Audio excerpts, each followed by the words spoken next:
નમસ્કાર મિત્રો, આજે આપણે વાત કરવાના છીએ વિક્ટર ગામની ઘટના પર મિત્રો। સોરઠના રાનો વંશ રહે તો સોરઠના રાજ રહે એવી સોરઠ ધરાને રાખવા સારું બોડીદરના દેવાયત બોદલના આયરાણીએ જેને વધેરવા દીધો એ ઉગો તો આયરાણીને એકનો એક જ હતો। એવી જનેતાના હૈયા પ્રભુ કયા તત્વોમાંથી ઘડતો હશે? એવી જનેતા વગર જોગંદર ક્યાંથી પાકે? જયું સિંહને કે ગર્ભ મેં શિયાળ ન ઉપજે કોઈ। તો રાજુલા તાલુકાના દરિયાકાંઠાના મજાદર ગામે 125 વર્ષ પહેલા બંગાળથી ફરતા ફરતા એક સાધુબાઈ આવી સડી। નામ ગોમતી। ગામમાં ધ્યાનદાસજી નામે સાધુ રહે। બેયને સંબંધ બંધાણો। બાઈ જુવાન, ધ્યાનદાસજી પીઢ એક દીકરો થયો। નામ પાડ્યું ગીગારામ। વાન ટીમરાવના સાર જેવો કાળો, મોઢું ગોળ, બેઠું નાક અને આંખ ચમકદાર। 11 વર્ષનો થયો ત્યારે બાવડા ફાટવા મળ્યા। કાયા સંધાડે ઉતરવા ઘાટીલી બની ગયો અને નિરાધારનો આદર્શ તો એની હઠેલી દાઢ અને બત્રીસીની પકડમાંથી દેખાય। રમતમાં, તોફાનમાં, ઘોડાવામાં એ ઢોર સારવામાં એની તોલે સારના 30માંથી એકેય જુવાન ન આવે। કાળને કરવું છે ને ગીગારામ માંદો પડ્યો। જીવને જેમને વાતું થવા મંડાય।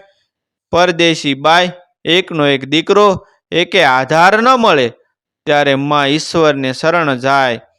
પીપાવાવનું માતમ સાંભળેલું રણછોડરાયજીનું માનતા કરી, હે મહારાજ, દીકરો સાજો નરવો થાય તો દોરીને તારે શરણે ધરી જઈશ। દોરીને તારે શરણે ધરી જઈશ। જેમ દીવામાં દિવેલ પૂરાય એમ દેહમાં દેવત પાસા વળવા લાગ્યા। આડે 15 ગીગારામ 16 કળાનો થઈ રહ્યો। હવે જનાતાને વ્રતમાં વશમાં થવા માંડ્યા। નોધારીનો એકનો એક આધાર। દીકરો જગ્યામાં બંધાય પછી માવસોયા બાળકની જેમ બાળ વસોય માં જેવી આપદા તો અહોનિશની થાય ને। એકે એવા 2 ને એવા 4 દિવસ જતા તો જનતાને હૈયે સંકલ્પની શક્તિ પુરાણી। બાપ ધ્યાનદાસની રજા લઈ દીકરાના ગળામાં કાથીનું દોરડું બાંધી દોરીને પીપાવાવની જગ્યાએ ચાલી નીકળી। માના હૈયામાં તર્ક વિતર્કના ઘોડા ખૂંદે છે। ખેતરવાનો માર્ગ 5 ભાવ જેટલો લાંબો થઈ પડ્યો। આવો અજૂડ દીકરો કાલે મને ઘડપણ બેસે। મહારાજ આવી જ રહ્યા છે ત્યારે અમારા ઘડપણ કોણ પાળશે? સૌના ભગવાન છે ને। મહારાજે નતા ને ગીગારામનું તો સોણિયું ક્યાં હતું? સૌના ભગવાન છે ને। ગોમતીબાઈનું મન બંગાળના લીલુડા આંબેરણ માથે આળોટીને ફરી પાછું પીપાવાની કાઈ માથે મંડાણું। રણછોડરાયના દેવળ માથે ધોળી ધજા ફડાક દેતી હતી। હજી ભગવાનને થાળ ધરાવ્યો ન હતો ત્યાં દીકરાને લઈને માં દેવળે પોગ્યા। ઢોરને બાંધે મંદિરના આગળના એક ખૂંટા સાથે ગીગારામજીને બાંધી દીધો। ઘડીક ઊભા રહ્યા ત્યાં મહંત ધરમદાસજી આવ્યા। દોરડું છોડીને જ્યાં માથે હાથ ફેરવ્યો ત્યાં તો મહંતનું અંતર ઠરવા માંડ્યું। માનતા મહારાજને શરણે ધરીને જનેતાએ દીકરાને ભલામણ કરતા કહ્યું કે જો બંગાળણ માનું ધાવણ ધાવ્યો હો તો બેટા મેં તો બાપુની આજ્ઞાનો લોપ કરતો નહીં। રણછોડરાયજીના નામ ઉપર તારા લોહીનું ટીપે ટીપું પાડી નાખજે અને હાડકાની કાંગસી કરી નાખજે। બાપ હું તો હવે જાઉં છું અને પ્રભુને શરણે એકના એક પુત્રને ધરીને જનેતા તો હાલી નીકળ્યો। જોગમાયા બંગાળણ ગોમતીબાઈનો પુત્ર ગીગારામ મહંતનો જ્યાં મનમ સંકલ્પ થાય ત્યાં કાયાને કસવા લાગ્યો। પીપાવાવની જગ્યા એટલે ભક્તિ અને કર્મની દીપમાળા। મંદિર માથે 8 ધજા સડીને ઉતારી અખંડ ઉધર્મી એવા પડસંદ ગીગારામને કોઈ દુખીએ મેણું માર્યું કે હા ભાઈ હા, આ કાળિયો તો ધરમદાસજી મહારાજને કાશીએથી કાવડ લઈને નવરાવશે। ગીગારામને ઝાટકો લાગ્યો। મહંતની રજા લઈ પગપાળો કાશીને માર્ગે વળ્યો। બરાબર 9મે મહિને મહારાજની ઝાલર વાગવા ટાણે ખંભે કાવડ લઈને ઇન્દ્રમાં રાજના એરાવત સમા ગીગારામે રણછોડરાયને અને ગુરુજીને ગંગાના પાણીથી નવરાવ્યા હો. આ ગંગારામને તુલસીશ્યામના મહંત નર ભૈરવરામજીએ પીપાઓની જગ્યાનું ટીલું કર્યું. પીપાઓને જમીન 7,000 વીઘા પણ વાવેતર કરાય એવી તો 500-600 વીઘા જ બાકીનો ખારો થઈ ગયેલી. ઝોલાપર અને મજાદરના સારણ અને આયર ગોવાળિયા એમાં માલઢોર સારે પછી નીપજ ક્યાંથી આવે? આમ તો એ બધા જગ્યાના સેવકો, પણ ધર્માદા જગ્યાનો મફતનો માલ કોણ છોડે? સમજાવ્યા ન સમજાવ્યા પછી ગીગારામ કાળ ભૈરવ જેવો થયો. એકલ પંડે ડાંગ લઈને એણે રખોપા ખેલ્યા. સારણને આયરના જુવાન ગોવાળિયાઓને લાકડીઓનો ઉપદેશ દેવા માંડ્યો. જ્યાં લાકડી કારગત ન નીવડી ત્યાં બંથ બથા આવીને ભલભલા જુવાનોના માથા ભાંગી નાખ્યા. સેવા સાકરી પાછી જગ્યામાં લઈ જઈને ઘરે અને શીરો ખવડાવે. 2 વર્ષમાં 5 ધીંગાણા થયા હશે. એક જબર જુવાનને પસાડીને જ્યારે ગીગારામે એને જમરાજા હારે વાતું કરાવી ત્યારે ગીગારામની ફે ફાટી રહી. આમ સાધુએ ભાંગેલ ખેતી બેઠી કરી. 15 વર્ષે 2,500 મણ બાજરો અને 500 મણ તલ ઉતારવા માંડ્યા હો. અને રજકા બકાલાના તો ઢગલા અને ઢગલા કર્યા હો. 401 વીઘામાં સૂરજનું મોઢું ન ભળાય એવી ઘાંટ વવરાવી.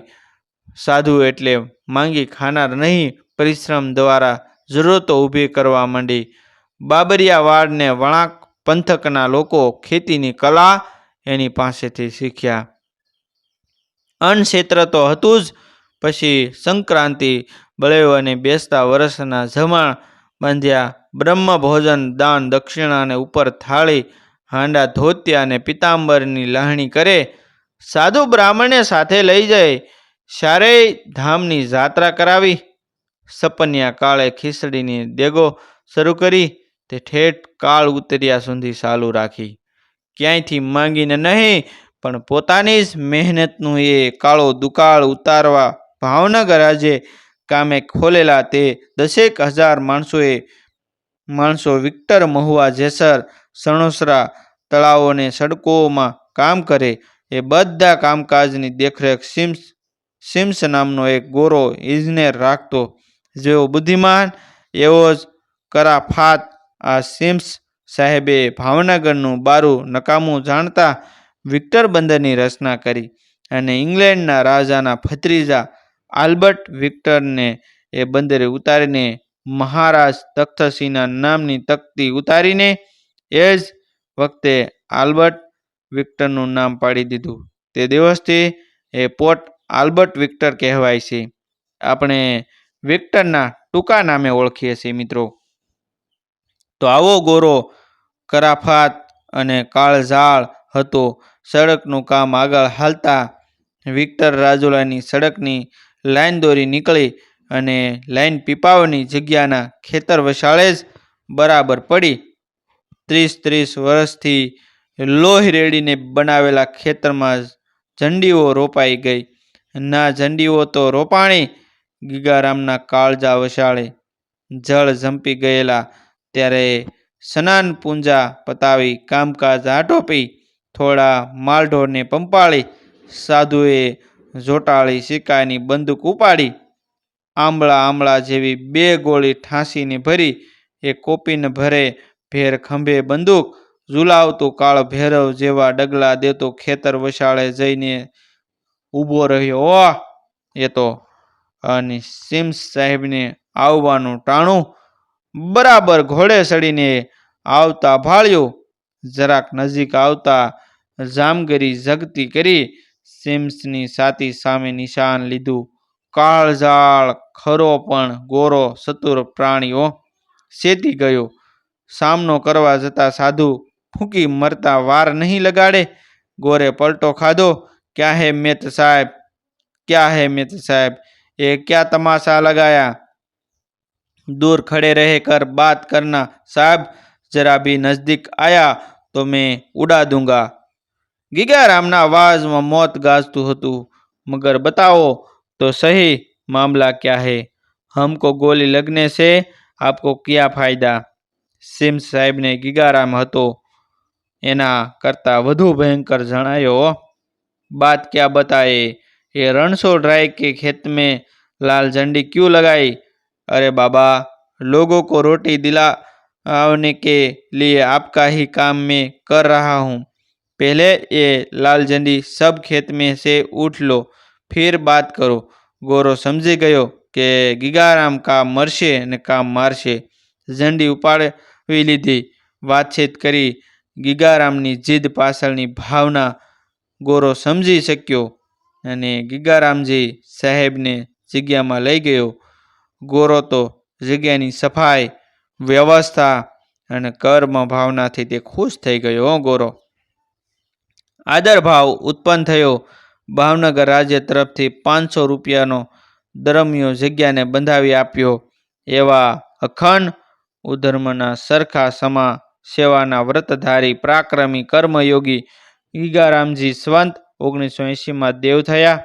અસ્ત પામતી સાધક સુરાની પરંપરાને જાણે કે શેલો તિખારો બુઝાઈ ગયો। મિત્રો, તો આવા જ નવા જીવન ઉપયોગી જીવનમાં કંઈક નવું કરવાની પ્રેરણા મળે, શીખવા મળે તેવા વિડીયો જોવા માટે અમારી ચેનલ સાથે બન્યા રહેજો। અમારી ચેનલને તમે હજી સુધી સબસ્ક્રાઈબ ન કરી હોય તો અમારી ચેનલને તમે સબસ્ક્રાઈબ કરી દેજો, જેથી કરી અમારા આવનારા વિડીયો તમને જલ્દી મળી શકે। થેન્ક યુ મિત્રો, મળશું આપણે એક નવા વિડીયો સાથે, એક નવી સ્ટોરી સાથે। ત્યાં સુધી આપ સૌ બન્યા રહેજો અમારી ચેનલની સાથે, કારણ કે ખરેખર દરેક ચેનલમાં અલગ અલગ વાર્તા હોય, પણ અમારી વાર્તાઓ કંઈક સારી હોય છે।